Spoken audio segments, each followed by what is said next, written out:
అందరికీ నమస్కారం. మీరు వినబోతున్న కథ అనుకోని అతిథి 40వ భాగం. డిఎన్ఏ టెస్ట్ కోసం అశ్వథ్ ఇంటికొచ్చిన వినోద్కి పూజ అశ్వథ్ బ్రష్కి బదులు తన బ్రష్ ఇచ్చి పంపిస్తుంది. అదే రోజు గీతా డిఎన్ఏతో అశ్వథ్ డిఎన్ఏని పోల్చి చూస్తూ వినోద్ టెస్ట్ చేయించాడు. గీత టెస్ట్ రిజల్ట్స్ కోసం ఆతృతగా ఎదురు చూస్తోంది. గీత, నీ మీద నాకు నమ్మకముంది. అలాంటి వాళ్ళ మాటలు పట్టించుకోకు. ఆ అమ్మాయి అశ్వథ్ సపోర్టు చూసి నోటికేదొస్తే అది వాగుతోంది. నేను నమ్మేస్తానని ఎలా అనుకున్నావు? గీతాన్ని దగ్గరికి తీసుకుని వినోద్ అనగానే, అలా కాదు, ఇప్పుడు మన మధ్య అంది, రేపు మీడియా ముందంటుంది. అలాంటి సందర్భంలో సాక్ష్యాన్నుంచుకోవటం మంచిది. రిజల్ట్స్ ఎప్పుడొస్తాయి అని గీత అనటంతో వినోద్ వెళ్ళి టెస్ట్ రిజల్ట్స్ కోసం అడిగాడు. సార్, మీరు చేయించుకునేది బ్లడ్ టెస్ట్ కాదు, డిఎన్ఏ టెస్ట్. 2 రోజులు పడుతుంది అని అక్కడున్న వ్యక్తి అనటంతో గీత అసహనంగా, 2 రోజులా? అంతవరకు అదన్నమాట భరించాలా అని అంటూ ఉండగా వినోద్, ఒక్క నిమిషం గీత, నాన్నకి ఫోన్ చేస్తాను. ఈ విషయంలో ఏదైనా సహాయం చేయొచ్చు. ఆ దీపాలి గురించి చెప్తే నాన్న మనకే సపోర్ట్ ఉంటారు అంటూ వినోద్ తన తండ్రి రఘువీర్కి ఫోన్ చేశాడు. దీపాలికి గీతాకి మధ్య జరిగే ఘర్షణ గురించి చెప్పగానే, ఇదంతా నీ భార్య మీడియాలోనే పెట్టింది, ఇంకా ఏదైనా చెప్పేదుందా అని అనటంతో, నాన్న, అశ్వథ్ భార్య గీతానేమందో తెలుసా? అశ్వథ్ అసలు నీ సొంత కొడుకేనా అని అడిగింది. అందుకే గీత డిఎన్ఏ టెస్ట్ చేయించి నిరూపించుకోవాలి అనుకుంటుంది. మీరు ఈ హాస్పిటల్లో ఒక మాట చెప్పారంటే ఫలితాలు రేపే ఇవ్వచ్చు అని వినోద్ అనటంతో, ఆ అమ్మాయి ఏదో కోపంలో ఒక మాట అంటే అంత ఆవేశపడాల్సిన అవసరమేముంది? ఇలాంటి పనులు చేస్తే నాకు కూడా అనుమానంగానే అనిపిస్తుంది. నా మనవడిని మనవరాల్ని చూసి చాలా రోజులవుతుంది. ముందు నన్ను తీసుకెళ్ళు అని రఘువీర్ అనగానే, అలాగే నాన్న, రేపు ఉదయమే వస్తాను అని తండ్రి మీద గౌరవంతో మర్యాదగా మాట్లాడి ఫోన్ పెట్టేశాడు వినోద్. డిఎన్ఏ టెస్ట్ ఫలితాలు 2వ రోజు ఉదయమే వచ్చేశాయి. హాస్పిటల్ నుండి అందుకోగానే గీత సంబరపడిపోయింది. చూసావా, నాన్న మనతోనే ఉన్నారు, మన వైపే మాట్లాడతారు, అందుకే ఇంత త్వరగా వచ్చేశాయి. లేదంటే 2 రోజుల పాటు ఎదురు చూడాల్సి వచ్చేది అని రిపోర్ట్స్ని గీత చేతికి అందించి రఘువీర్ని తీసుకురావటానికి వెళ్ళాడు వినోద్. ఇద్దరూ ఇంటికి చేరుకోగానే వారి వెనకాలే గీత కూడా లోపలికొచ్చింది. సోఫాలో కూర్చున్న దీపాలి రఘువీర్ని చూసి, తాతయ్య, మీరొచ్చారా అంటూ పొట్ట కింద చేతిని పెట్టుకొని నెమ్మదిగా లేవటానికి ప్రయత్నించింది. నా మునిమనవడిని ఇబ్బంది పెట్టకు, కూర్చో అని నవ్వుతూ నెమ్మదిగా నడుచుకుంటూ వెళ్ళి దీపాలి పక్కన కూర్చున్నాడు రఘువీర్. గీత ఆవేశంగా దీపాలి ముందుకొచ్చి, నా కొడుకు ముందు నన్ను చెడు చెయ్యాలనుకున్నావు, రిజల్ట్స్ చూడు, 99% సరిగ్గా సరిపోయాయి అంటూ దీపాలి మొహం మీదకి విసిరిపోతూ ఉండగా రఘువీర్ చెయ్యట్టు పెట్టాడు. అతని మీద మర్యాదతో ముందుకి వంగుని టేబుల్ మీద పెట్టి దీపాలి వైపు చిన్నగా తోసింది గీత. ఆమె వైపు చూసిన దీపాలి వెటకారంగా నవ్వుతూ, ఇవి నిజం కాదు, సృష్టించినవి. దీంట్లో ఎలాంటి అబద్ధం లేదని ఖచ్చితంగా చెప్పగలరా అని దీపాలి అడిగేసరికి వినోద్ కోపంగా ఒక అడుగు ముందుకు వేసి, ఇప్పటి వరకు నీ సొంత కొడుకేనా అన్నావు, ఇప్పుడు రిజల్ట్స్ మార్చారు అంటున్నావు. నోటికేదొస్తుంది మాట్లాడటానికి. ఇది నీ ఇల్లు కాదు, ఈ ఇంటికి నువ్వు కోడలిగా పనికిరావు అని ఆవేశంగా అనేసరికి రఘువీర్ వినోద్ అని కోపంగా అరిచాడు. నిజం నాన్న, ఈ అమ్మాయిని బయటికి పంపించేద్దాము. మనకి కోడలిగా పనికిరాదు, మన కుటుంబాన్ని నాశనం చేస్తుంది, పరువు తీస్తుంది వినోద్ ఆవేశపడుతూ కోపంగా అన్నాడు. ఈ ఇంటికి కోడలుగా పనికిరాంది ఆ అమ్మాయి కాదు, నీ భార్య. ఎప్పుడైతే పేరు మార్చుకుందో ఈ ఇంటి కోడలుగా ఎప్పుడో చచ్చిపోయింది. అందర్నీ విడిచిపెట్టి ఏదో రీసెర్చ్ అంటూ తిరుగుతుంది. కుటుంబ బాధ్యతన్న ఆడది ఇలా చేస్తుందా? మీ ఇద్దరూ నా కళ్ళ ముందు కనపడొద్దు, వెళ్ళిపోండి రఘువీర్ కోపంగా అరుస్తూ ఆయాసపడుతూ ఉండగా దీపాలి అతని ఛాతి మీద చేత్తో రుద్దుతూ, తాతయ్య, మీరు ఆవేశపడకండి, ఆరోగ్యం పాడవుతుంది. ఇలాంటి వాళ్ళ గురించి మీ ఆరోగ్యాన్ని పాడు చేసుకోవలసిన అవసరం లేదు అంటూ గీత వైపు తిరిగి, మీకిచ్చింది అశ్వథ్ బ్రష్ కాదు, పూజ ఆంటీది. అలాంటప్పుడు 99% ఎలా కలుస్తుంది? ఇదంతా సృష్టించినవని తెలుస్తూనే ఉంది అని దీపాలి అనగానే గీతా వినోద్ ఇద్దరూ షాక్ అయ్యారు. దీపాలి రఘువీర్ వైపు తిరిగి, అవును తాతయ్య, ఈవిడ నన్ను పదే పదే ఇబ్బంది పెడుతున్నారని పూజ ఆంటీ తెలివిగా ప్రయత్నించారు అని అనగానే రఘువీర్ గీతా వైపు తిరిగి, ఇంతకన్నా అసహ్యమైన పని ఏదైనా ఉంటుందా? నీ కడుపున పుట్టాడని నీకే నమ్మకం లేదు. ఇద్దరూ ఇక్కడి నుండి వెళ్ళిపోండి అంటూ మరోసారి గట్టిగా అరిశాడు. వినోద్, గీత ఆ ఇంట్లో నుండి బయటకొచ్చేశారు. తన గది కిటికీలో నుండి ఆ ఇద్దరినే గమనిస్తూ ఉంది పూజ. నిజం వినోద్, నన్ను నమ్ము. మనమిద్దరం కలిసే కదా వెళ్ళాము. నువ్వే టెస్టుకిచ్చావు. అలా ఎలా మారిపోతాయి? అతన్ని నమ్మించడానికి ప్రయత్నిస్తూ నడుస్తోంది గీత. నిజానికి గీత ఈసారి ఎలాంటి ప్రయత్నాలు చేయలేదు. కానీ ఆ ఫలితాలు 99% మ్యాచ్ అవటంతో దీపాలి గురించి ఆలోచిస్తూ ఉండిపోయింది. రెండో రోజు పూజ మధ్యాహ్నం నుండి సెలవు తీసుకుని ఆ ఇంట్లో నుండి బయటకొచ్చింది. తిన్నగా హాస్పిటల్కే వెళ్ళింది. తనకి బాగా తెలిసిన డాక్టర్తో మాట్లాడుతూ, ఈ 2 వస్తువులకి డిఎన్ఏ కలుస్తుందేమో, టెస్ట్ చేస్తారా అంటూ చేతికి అందించింది.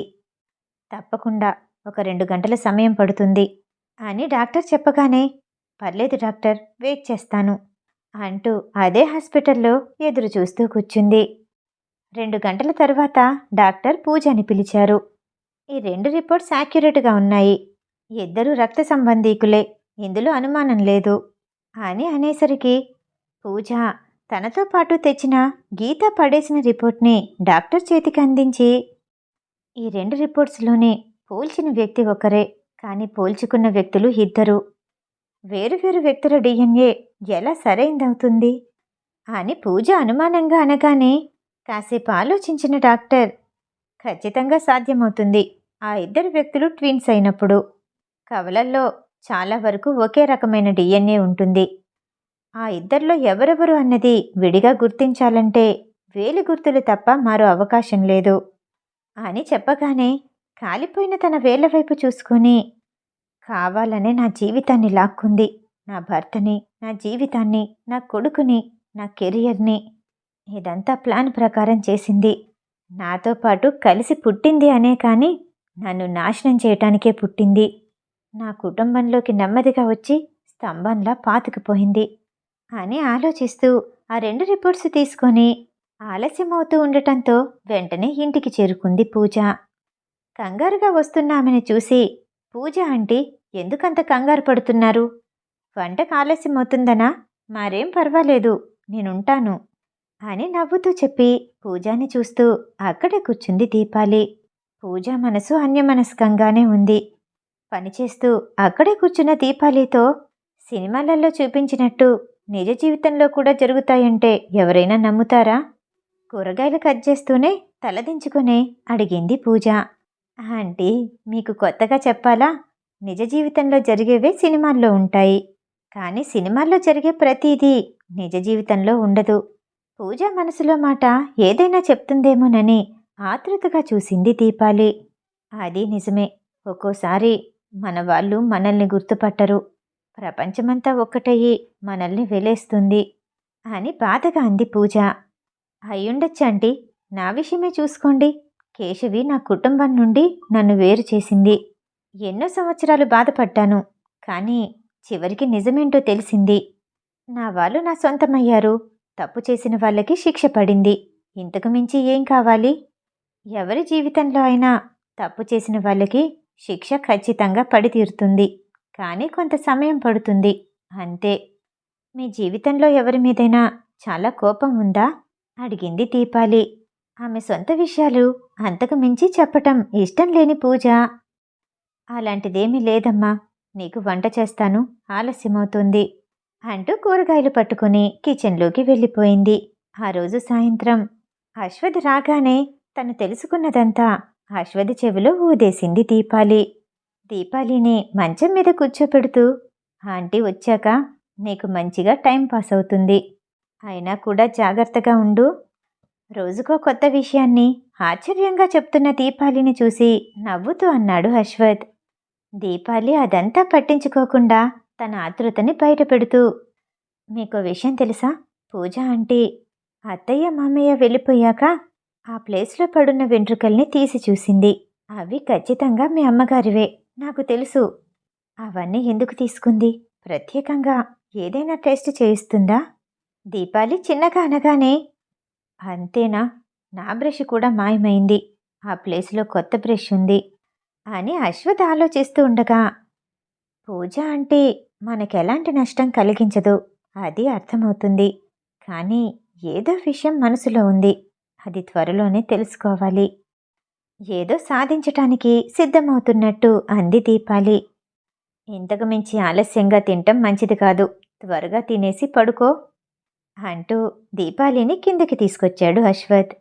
పూజ మెట్లు దిగి వస్తున్న అశ్వథ్ని ఇంకా దీపాలిని చూసి, 19 సంవత్సరాల క్రితం ఆ దుర్ఘటన జరగకపోతే నా కొడుకు నన్ను అమ్మ అని పిలిచేవాడు. నా మనవరాలితో నానమ్మ అని పిలిపించుకునేదాన్ని. నా కోడల్ని ఎవ్వరూ ఇబ్బంది పెట్టకుండా చూసుకునేదాన్ని అని అనుకుంటూ ఉండగా అశ్వథ్ దీపాలి డైనింగ్ టేబుల్ దగ్గరికి చేరుకున్నారు. ఆ ఇద్దరిని వదిలేసి తన గదిలోకి వెళ్ళిపోయింది పూజ. దీపాలికి 8వ నెలొచ్చి 15 రోజులవుతుంది. ఆ రోజు మధ్యాహ్నం అశ్వథ్ దీపాలి జనరల్ టెస్ట్ కోసం హాస్పిటల్కి వెళ్లారు. విదేశాలకు వెళ్లిన భరత్ కూడా తిరిగొచ్చేశాడు. భరత్కి కొన్ని విషయాలు తెలిసాయి, కానీ అవి అశ్వథ్కి చెప్పాలో లేదో అర్థం కాలేదు. తనకు తెలిసిన విషయాలు సరైనవే అని పూర్తిగా నిర్ధారణ చేసుకున్న తర్వాత అశ్వథ్కి చెప్పాలి అనుకున్నాడు. దీపాలిని తీసుకుని అశ్వథ్ హాస్పిటల్కి వెళ్లటంతో ఇంట్లో పూజ ఒంటరిగా ఉంది. అకస్మాత్తుగా ఏదో సైరన్ మోగుతున్న శబ్దం వినిపించి ఎవరో తలుపులు గబగబా కొట్టడంతో కంగారుగా బయటకొచ్చింది పూజ. ఎదురుగా సెక్యూరిటీ గార్డున్నాడు. మేడం, మీరు బయటికి రావాలి. గార్డెన్లో మంటలంటుకున్నాయి అని కంగారు పెట్టడంతో అగ్ని ప్రమాదం అని తలుచుకోగానే పూజకి భయంగా అనిపించింది. ఇంటికి తాళం వేసొస్తాను అంటూ లోపలికి వెళ్ళబోతూ ఉండగా సెక్యూరిటీ గార్డ్, లేదు మేడం, మీ ప్రాణాలు ముఖ్యం. ఏ నిమిషం ఎలా ఉంటుందో తెలీదు. మీరిలా వచ్చేయండి అంటూ ఆమెని కంగారు పెట్టి ఓ పక్కన నిల్చోపెట్టాడు. మనుషులెవరూ కనపడకుండా ఇంటి చుట్టూ పొగలలుముకుంటున్నాయి. సెక్యూరిటీ గార్డ్, వాచ్మెన్, బాడీగార్డ్స్ అందరూ ఆ మంటలు ఆర్పే ప్రయత్నం చేస్తూ ఉండగా ఆ ఇంట్లోకి ఎవరో వెళ్ళి కాసేపటి తర్వాత బయటకొచ్చారు. అగ్ని ప్రమాదమంటే ఉన్న భయం వల్ల పూజ అదంతా గమనించలేదు. కాసేపటికి సెక్యూరిటీ వచ్చి, అవుట్ ఆఫ్ డేంజర్ మేడం, మీరు లోపలికి వెళ్ళొచ్చు అని చెప్పాడు. ఏం జరిగింది? ఏదైనా షార్ట్ సర్క్యూటా? ఎలా జరిగింది తెలిసిందా? అడిగింది పూజ. ఇప్పటి వరకు వివరాలు తెలియలేదు మేడం, తెలిసిన వెంటనే చెప్తాము అని చెప్పగానే పూజ లోపలికి వెళ్ళిన తర్వాత సెక్యూరిటీ గార్డ్ వెళ్ళిపోయాడు. హాస్పిటల్ నుండి సాయంత్రం వేళ తిరిగొచ్చారు అశ్వథ్ దీపాలి. దీపాలిని లోపలికి పంపించి, ఆఫీస్కి వెళ్ళొస్తాను, జాగ్రత్త అంటూ అశ్వథ్ ఆఫీస్కి వెళ్ళిపోయాడు. లోపలికొస్తున్న దీపాలి, ఆంటీ, ఇదేంటో వాసనొస్తుంది, ఇంట్లో ఏదైనా కాలిపోయిందా అని అడిగింది. అవునమ్మా, ఫైర్ యాక్సిడెంట్ అంట, గార్డెన్లో జరిగింది. ఇంట్లో ఎలాంటి ప్రమాదం లేదు. హాస్పిటల్లో ఉండి అలసిపోయి ఉంటావు. ఇలా కూర్చో, నీకోసం చికెన్ సూప్ చేశాను అని తన కొంగుతో చేతులు తుడుచుకుంటూ చెప్పి లోపలికి వెళ్ళి దీపాలి కోసం చికెన్ సూప్ పట్టుకొని వచ్చింది. దీపాలి 2 స్పూన్లు తిన్నాక దాని రుచి వేరుగా అనిపించింది. దీని రుచి వేరేలా ఉంది, వాసన కూడా వేరేలా అనిపిస్తుంది. ఒకసారి చూడండి. ఆ చికెన్ సూప్ రుచి చూడగానే వికారంగా అనిపించింది దీపాలికి. అవునా, ఏది, ఇలా ఇవ్వు అని పూజ తీసుకుని ముక్కు దగ్గర వాసన పెట్టి చూడగానే తనకి బాగా తెలిసిన మత్తుమందేదో కలిపినట్టు అనిపించింది. మరోసారి వాసన చూడగానే అదేంటో వెంటనే గుర్తుపట్టింది పూజ. ఇందులో క్వాలిడిన్ అనే మత్తుమందు కలిసింది. మనం వెంటనే హాస్పిటల్కి వెళ్ళాలి, దీనివల్ల చాలా ప్రమాదం ఉంది అంటూ సెక్యూరిటీ గార్డ్ని పిలిచి దీపాలిని తీసుకొని వెంటనే హాస్పిటల్కి వెళ్ళింది పూజ. దీపాలిని పరీక్షించడానికి లోపలికి తీసుకెళ్లగానే పూజ వెంటనే అశ్వథ్కి ఫోన్ చేసింది. హాస్పిటల్కి రమ్మనగానే అది దీపాలి కోసమే అని ఎందుకో ఏంటి అని అడగకుండా వెంటనే హాస్పిటల్కి చేరుకున్నాడు అశ్వథ్. ఏం జరిగింది అని కంగారుగా అడిగాడు. దీపాలికి చికెన్ సూప్ ఇచ్చాను, అందులో క్వాలిడిన్ అనే మత్తుమందు కలిసింది. అదెలా కలిసిందో నాకు తెలీదు. బిడ్డకి చాలా ప్రమాదం జరుగుతుంది. వెంటనే హాస్పిటల్కి తీసుకొచ్చాను అని పూజ చెప్పగానే ఆమె మీద నమ్మకం ఉన్నా సరే కొంత అనుమానంగా అనిపించింది అశ్వతికి. డాక్టర్ దీపాలిని పరీక్షించిన తర్వాత బయటకొచ్చి, మీరేమి కంగారు పడాల్సిన అవసరం లేదు. అది చాలా తక్కువ మోతాదులో తీసుకున్నారు కాబట్టి ఎలాంటి ప్రమాదమూ లేదు అని అనగానే పూజ గట్టిగా ఊపిరి పీల్చుకుంది. అశ్వథ్, నేను చూడొచ్చా అంటూ లోపలికి వెళ్ళబోతూ ఉండగా నర్సు కంగారుగా బయటికి వచ్చి, పేషెంట్కి పెయిన్స్ వస్తున్నాయి సార్ అంటూ లోపలికి పరిగెట్టింది. డాక్టర్ లోపలికి వెళ్ళగానే వెనకాలే అశ్వథ్ కూడా వెళ్ళబోయాడు. నర్సు అశ్వథ్కి అడ్డుపడి, సార్ మీరిలా వస్తే ట్రీట్మెంట్ చేయటం ఆలస్యమవుతుంది. ప్లీజ్ సార్ బయటుండండి అని అంది. ఆమె మాటలేవి పట్టించుకోకుండా ఆమెని పక్కకి జరిపి అశ్వథ్ ముందుకి వెళ్ళి, దీపాలి నీకేమీ కాదు, కానివ్వను, నేను వచ్చేశాను దీపాలి చేతిని అందుకొని బాధగా అన్నాడు. దీపాలి నెమ్మదిగా కళ్ళు తెరిచి, నాకేమీ కాలేదు, నేను బానే ఉన్నాను, ఇంత విషయానికే కంగారు పడితే ఎలా? తనకి వస్తున్న నొప్పుల్ని భరిస్తూ అంది దీపాలి. మిస్టర్ అశ్వథ్ కాసేపు బయటుండండి, కంగారు పడొద్దు అని డాక్టర్ చెప్పగానే అశ్వథ్ దీపాలి వైపు బాధగా చూస్తూ బయటకొచ్చేశాడు.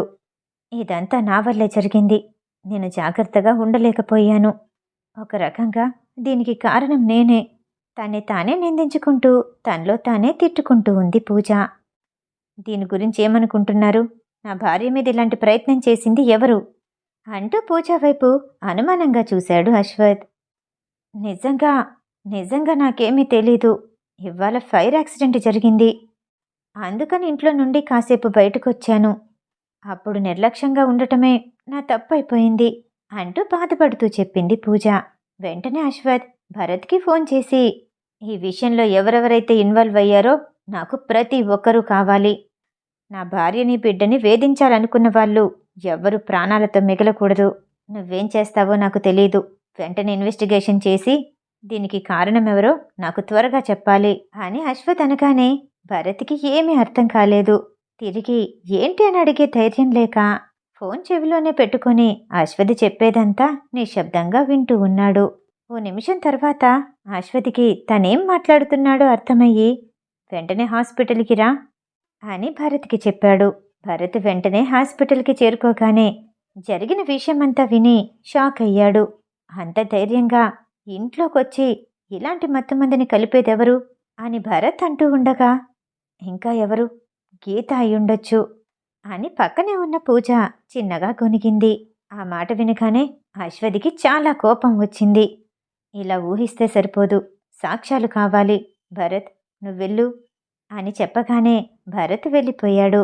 డాక్టర్ గదిలో నుండి బయటకొచ్చి, మీరేం కంగారు పడాల్సిన అవసరం లేదు. అవి క్యాజువల్ పెయిన్స్, ఒక్కోసారి తల్లిని భయపడతాయి. తెలుగులో దొంగ నొప్పులు అంటారు. నెలలు నిండుతున్నాయి కదా, ఆ పెయిన్స్ వెరీ కామన్గా వస్తూ ఉంటాయి. బిడ్డ తల్లి క్షేమంగా ఉన్నారు, మీరు భయపడాల్సిన అవసరం లేదు.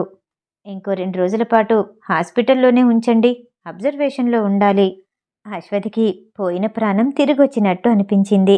దీపాలిని విఐపి రూమ్కి మార్చగానే శక్తి అంతా కోల్పోయిన వాడిలా ఒంటి మీద కోట్ని తీసి కుర్చీలో ఓ పక్కకి పడేసి దీపాలికి ఎదురుగా మంచం మీద చివర ఓ కొన మీద కూర్చున్నాడు. దీపాలి నీరసంగా కళ్ళు తెరిచి, ఎవరికైనా ఇలానే ఉంటుందంట, నిజం నొప్పులొచ్చేటప్పుడు ఇంకా బాధ ఉంటుందంట, అవన్నీ భరిస్తేనే తల్లవుతారని నర్సు చెప్పింది అని నవ్వుతూ చెప్పగానే అశ్వథ్ కళ్ళు కన్నీళ్లతో నిండిపోయాయి. భారంగా దీపాలి వైపు చూస్తూ ఆమె మీదుగా వంగుని నెదురు మీద ముద్దిచ్చాడు. మిగతా కథ తర్వాయి భాగంలో. ఈ కథ వింటం మీకు నచ్చినట్టయితే లైక్ చేసి సబ్స్క్రైబ్ చేయండి. మళ్ళీ రేపు కలుద్దాం. నమస్తే.